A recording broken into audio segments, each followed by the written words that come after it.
دوباره برام ویدیو فرستادن گفتن امین اینو با رکورد ببین قبل از رکورد نبین.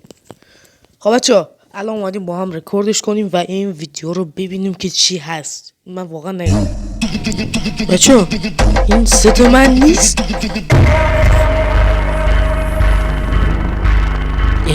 این که باندل قدیمی منه، بنر قدیمی منه.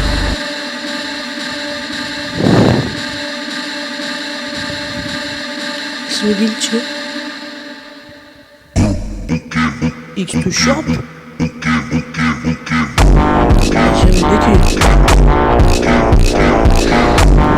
به نظر آهنگ edit فقط یه چیزیه، این اک من نبود، این گیلد من نبود.